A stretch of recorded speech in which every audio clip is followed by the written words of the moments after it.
how to add EE in all articles. What does it mean? And so actually EE is part of EAT. And I just kind of, I think I made this post in our group or something. And I mentioned just adding EE to the articles because that's, authority and trustworthiness is more kind of like these site-wide type signals, whereas in expertise and experience, you can actually add to the articles individually, like each and every one of them.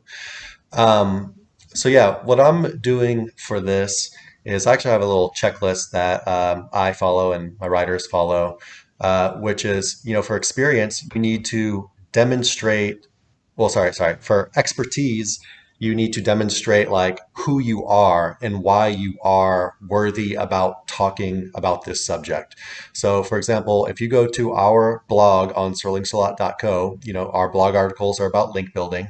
And throughout the articles, we're talking about, well, in our years of experience of link building. Well, hey, our client, this happened to one of our clients, or, whenever we're getting applications, clients always ask about this, or when we're auditing our client sites, we always have this issue, stuff like that. So you're really just showing that you are a credible source of this information, that you're worthy to be listened to.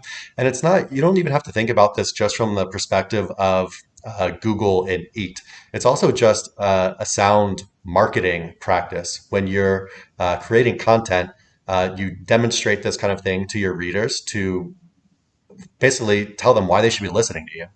And it's kind of a way of providing proof, right? And it just makes them trust you a lot more, gives them a reason to trust you. Um, and then aside from expertise, you have experience, and I kind of covered that as well. So expertise is kind of like more like who you are or why you're worthy to be talking about it. And experience is more like your experience actually doing that thing. So if it's a product review website, you would talk about your actual firsthand experience using that product. If you have actual like unique images and stuff, that's even better. So what you don't want to do is just write the same standard affiliate article that a lot of people have been writing for the past 10 or 20 years or whatever, which is here's the product, these are the specifications, and here's the affiliate link, right? Because they can find that on the manufacturer page, they can find it on every single website, which is basically just taking the specifications from the product and then just like spinning it essentially, whether that's with human or like automated systems. Um, so yeah, you talk about your actual experience with that thing. If it's not a product review, for example, in our link building agency, we write about link building. We just talk about how we did different things. You can provide examples of things that you did, stuff like that. So yeah, this kind of stuff is what turns like a very like generic article, and you start getting something that's actually has a reason for Google to index and to rank because you're actually coming from a very certain point of view.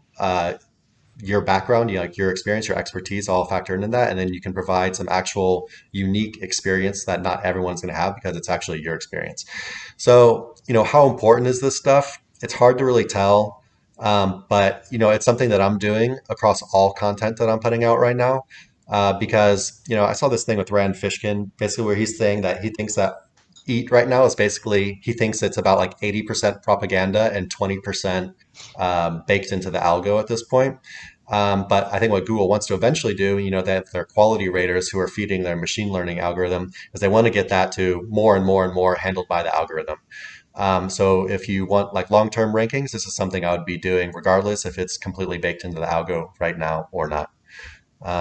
Any thoughts on that, Nick? No, covered for the most part. I mean, I'll just kind of rehash. I've been doing it as well for a long period of time, getting content writers specifically, just adding some first person points of view in every single article. And I've definitely noticed good results in the form of, moving up in the SERPs and I feel like insulating, it helps insulate your site over time as well. These last few algo updates, anything built ground up that way, has been doing, pretty well. So yeah, would advise if that's not part of something you've been doing to implement.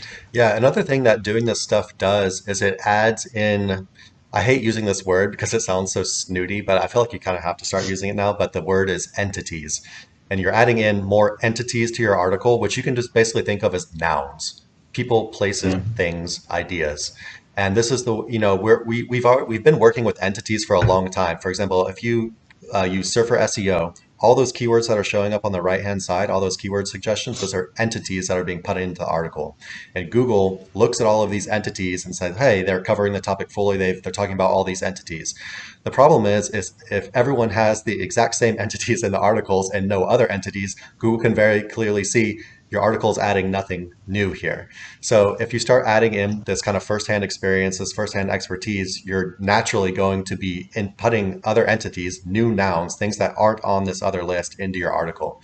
And like Nick was saying, if you're doing this with content writers, give them, I took an English class and I remember the teacher telling us, in this class, you have the license to lie. I'm not saying that lying is a good thing, but what I'm saying is that your writers can, get creative here. And so even if you're doing that, this kind of stuff should be baked into your content writing processes. And they can even use like ChatGPT to help with like ideation. For example, give me a bullet point list of like things I can talk about in this article, paste the article in that would demonstrate my firsthand experience or expertise with it. Just give them some like ideas to go from. But yeah, I feel like this stuff is pretty important. Yeah. Anything else to add, Nick? No. Hey everyone, thanks for watching. Be sure to check the links below for more info on this topic, as well as other cool stuff like SEO case studies, our Facebook community, and our link building services. And like always, please like, comment, and subscribe if you enjoyed the video. Thanks, and happy ranking.